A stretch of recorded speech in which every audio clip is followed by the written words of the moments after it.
soy Natalia Rubiano, estoy en quinto semestre de antropología.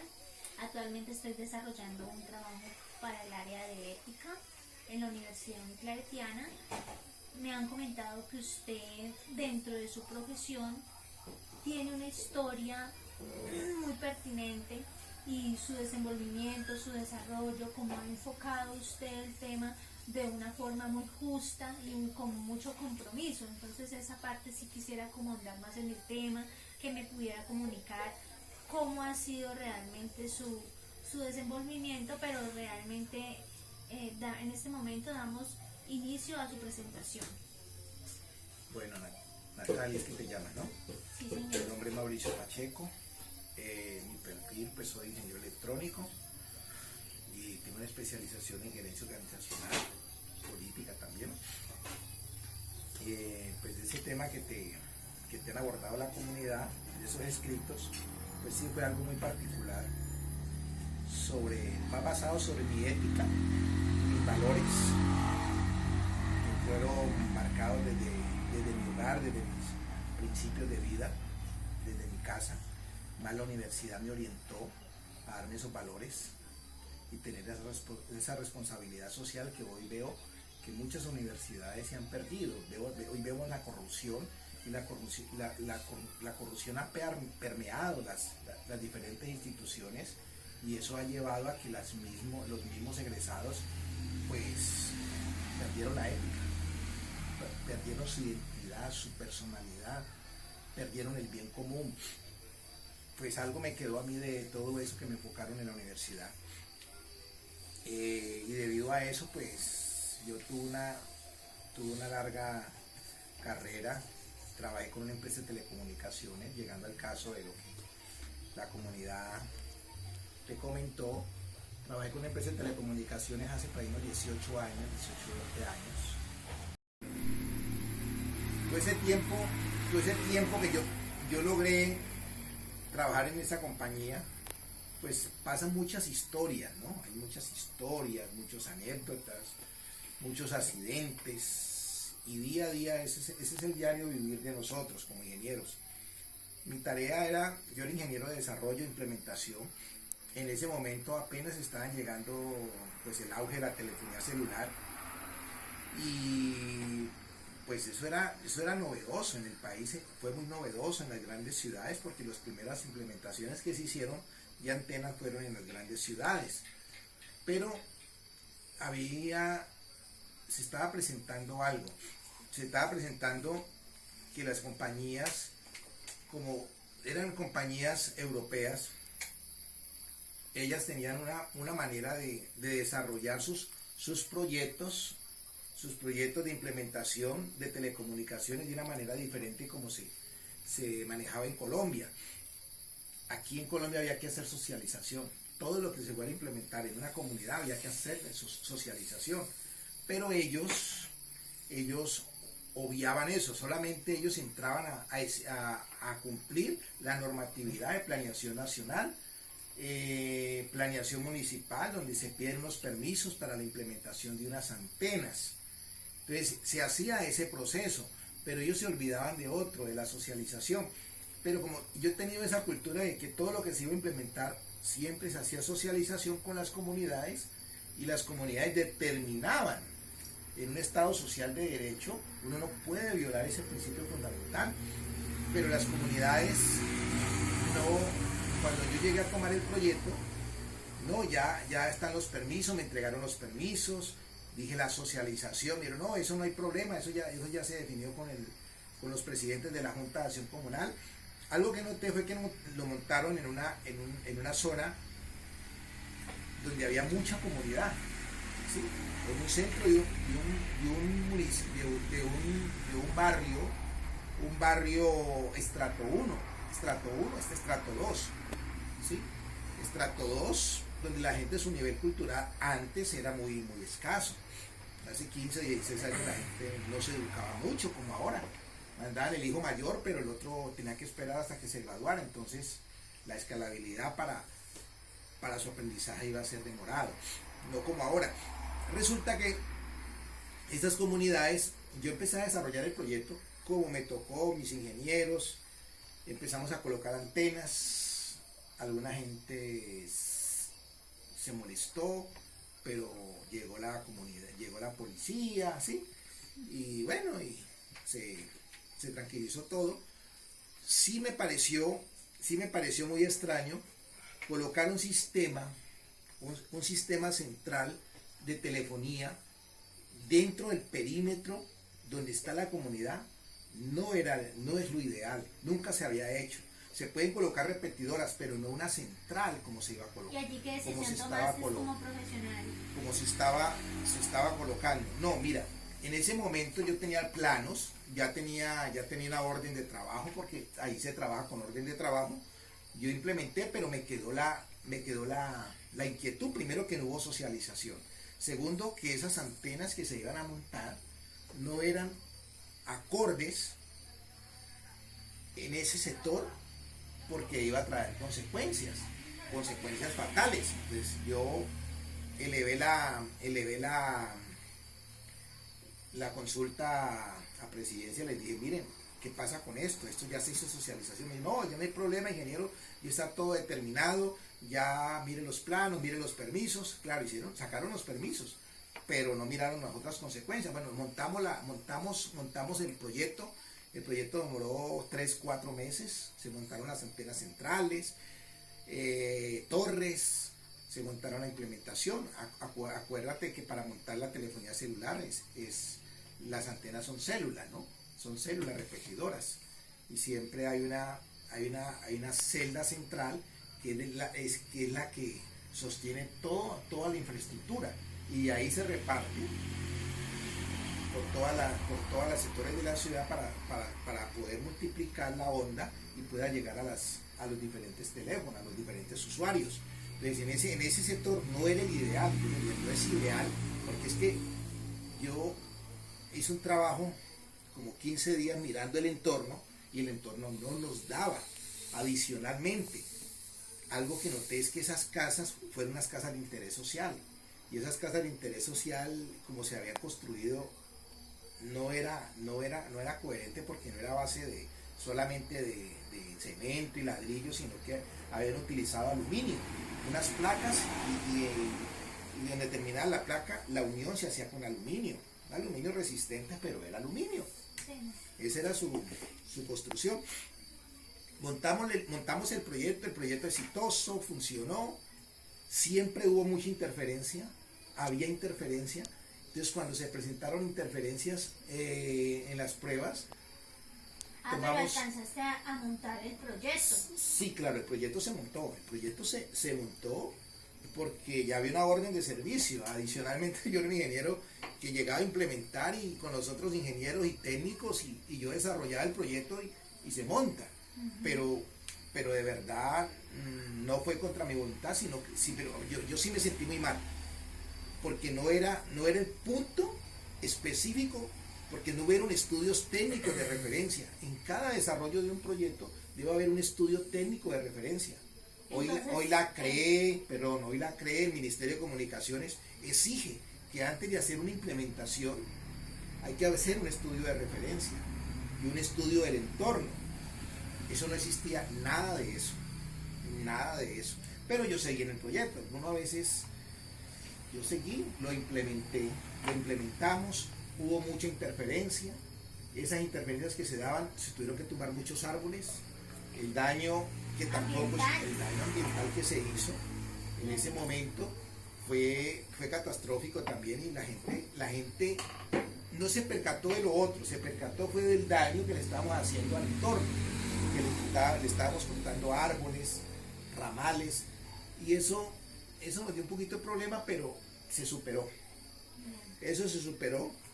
Yo seguí en el monitoreo de ese proyecto, porque lo que uno implementa, pues uno tiene que estar encargado de todo lo que va a suceder en el transcurso del tiempo, 2-3 años. Resulta que a los 6-7 meses después de montado el proyecto, empezó la gente como a enfermarse, ¿sí? En el sector habían unos médicos que hacían estudios de comunidades vulnerables, y llevaban como unos 10 meses mirando esa comunidad. Y en ese estudio de ellos empezaron a ver unas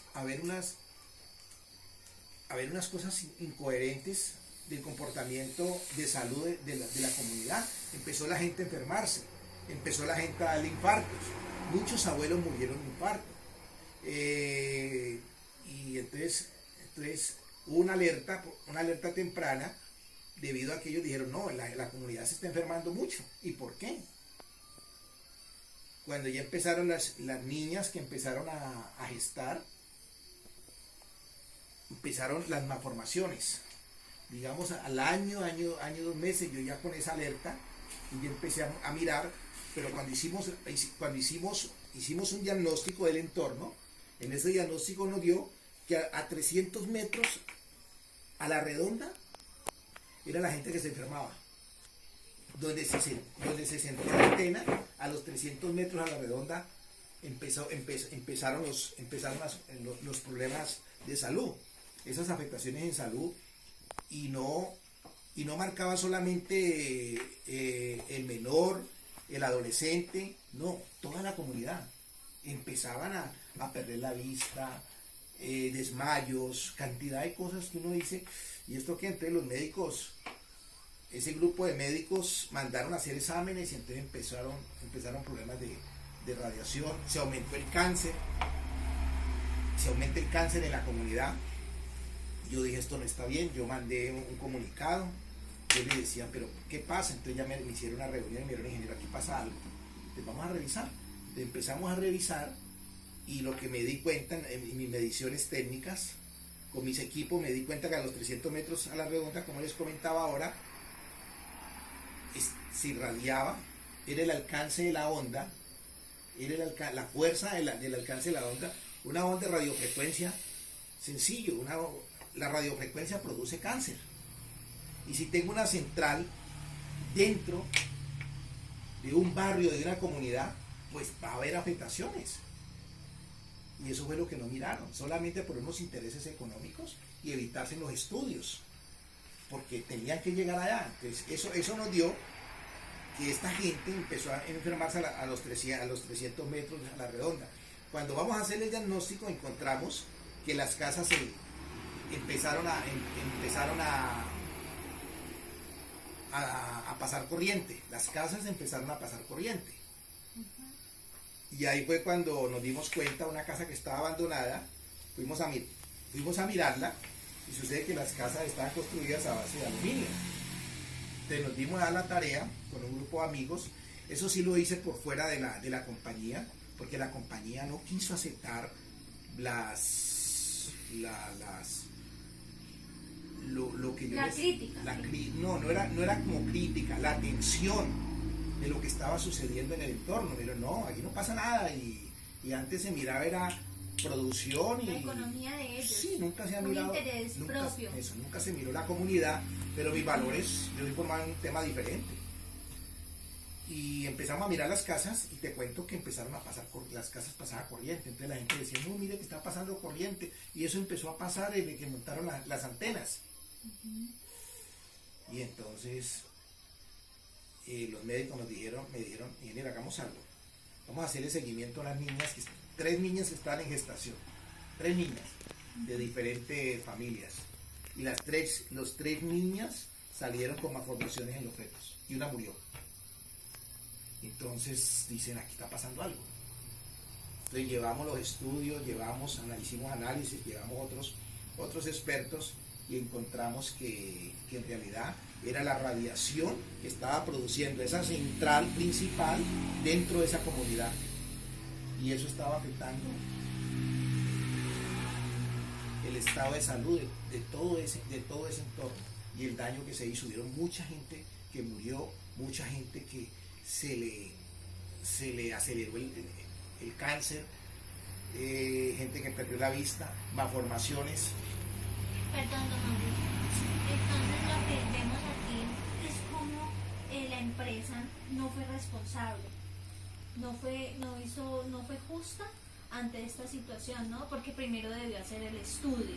Entonces ahí fue una falta de ética de la empresa, porque no hubo un compromiso como tal que enfocara realmente la comunidad, sino que el interés de ellos no les permitía dejar mirar las problemáticas que podían suceder al colocar esa tecnología allá. Sí, Eso es lo que se evidencia. En realidad. ¿Y qué te llevó a ti a enfocarte más en lo social que a favor de su empresa? Es que mira, en realidad a veces no es ni la compañía, son a veces los seres humanos que hacen parte de las compañías, que por mostrar resultados, porque en realidad se dedicaban a mostrar resultados en contra, como fuera, pisaban lo que fuera, solamente por mostrar el resultado de la compañía para tener dividendos, para tener ganancias, porque a mayor productividad, mayor rentabilidad para las cabezas. Entonces, miraban eso. Yo creo que la compañía no, porque si a la compañía se le da la ruta, el lineamiento, la parametrización que se debe llevar para desarrollar un proyecto, no había necesidad de llegar a eso. Fueron las mismas personas que estuvieron al frente, de la misma ciudad, gerentes de la misma compañía. Cuando yo veo esto, yo llevo las pruebas y les digo, yo no admito esto, yo voy a denunciar esto. Les dije, hagamos el cambio. Yo solicité, yo les dije, miren, lo que se hizo mal. Yo voy a denunciarlo. Arriesgando mi comida, arriesgando todo, pero en mí estaba que lo que se estaba haciendo mal y yo era responsable de ello. Es tanto así que yo ayudé a las comunidades a hacer tutelas y de mi salario les ayudaba, vaya, haga tutela, vaya, para que se pueda mover esto ahí. Entonces a todos los llevaba a esto, pero sucede que los intereses económicos son muy grandes. Se llamaban a los medios de comunicación, pero los medios de comunicación no iban porque les daban dinero. Les daban dinero y eso no trascendía. Llegaba a la fiscalía, eso no trascendió nunca. Eso no trascendió nunca. Y debido a eso yo hice la solicitud a la gerencia regional. La nacional también les coloqué, les demostré, les llevé las pruebas. Llevé las pruebas de la realidad y les dije, esto está mal hecho. Yo asumo la responsabilidad de llevar este proyecto, de sacar esta conectividad y llevarla fuera de la ciudad. Y hagamos un estudio donde podamos replicar que la frecuencia nos alcance. Utilicemos otros dispositivos para poder abarcar una área mayor, pero saquemos eso de la comunidad. Fue imposible, la verdad fue imposible. Yo les dije, mi trabajo lo hago gratis, pero esta comunidad hay que salvarla y estas son las afectaciones y hago mi salvedad. Voy a denunciarlo, no me pararon bolas, mandé a las comunidades, a los presidentes de Junta de Acción Comunal, eso se destapó que porque un presidente de Junta había permitido, le habían dado una plata, no, como siempre, Colombia, sin mirar los valores de nadie. Debido a esto, mi ética me dio, y mi responsabilidad de mi formación, me dio que yo renuncié. Pero antes de renunciar, yo denuncié.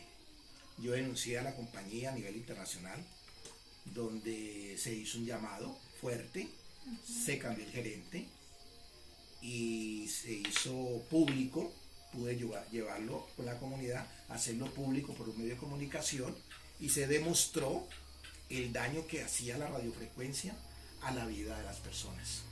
¿Sí? Antes no le paraba muchas bolas a ese tema. Se demostró que los proyectos, por más permiso que se tenga técnico, se debe tener también una socialización con la comunidad y ver los pros y los contras. Que el desarrollo tecnológico no puede ir en contra del deterioro de la calidad de vida de las personas. Que el desarrollo tecnológico debe aportar al bienestar de la humanidad. Claro. Sobre ese principio me basé y lo denuncié. Y creo que hoy créame que yo me siento tranquilo, me siento que aporté algo. Uno en la vida, todo no es dinero, la verdad todo no es dinero. Los valores, el respeto, la ética, el amor por los demás nos tiene que dar las herramientas, pilares para poder nosotros acondicionarnos para aceptar que es lo que está mal y hacer lo que es bien. Pero teníamos que romper eso, y eso nos dio mi ética. No miré mis intereses económicos, mi ética me dio que logré denunciar esta vaina y pudimos parar esto. Después que sacamos las antenas de ahí, se mandó la revisión, echaron al gerente, echaron todo el mundo, mandamos implementamos las antenas en otro sector, se acabó el problema. Entonces se demostró que era la radiación. Hoy vemos, hoy se dice que las antenas, ya la radiación no hace daño. Mentiras, eso es radiofrecuencia. Siempre que exista radiofrecuencia va a haber daño. Y hoy la gente alquila sin piedad sus lotes con sus hijos y empiezan los problemas, se aumenta el cáncer, se aumenta la cantidad de vainas. ¿Y qué es? La radiación. Entonces, yo creo que esa es mi experiencia, de mis experiencias más sagradas que yo creo en mi vida, han sido esas. Bueno, ¿Qué más muchas sería? gracias, ingeniero. Realmente veo tu compromiso con la sociedad, cómo fue tu forma, tu óptica al mirar que realmente el dinero no era lo importante, sino poder brindar un beneficio a esa sociedad de la que estabas desarrollando todo ese proyecto de las antenas, y al poder concluir de que tenías que ofrecer era un beneficio, un proyecto sustentable para esa comunidad que realmente pudiera tener un bienestar integral. Sí, y esa es la información que queda, ¿no?, en las comunidades. Uno debe dejar un legado, y el legado en este mundo no es de dinero. El legado es de amor, de respeto y de la ética que todo profesional debe tener para poder avanzar y construir un mundo sustentable como se quiere en este planeta. Esa es mi historia. Muchas gracias. Bueno, a ti, Natalia.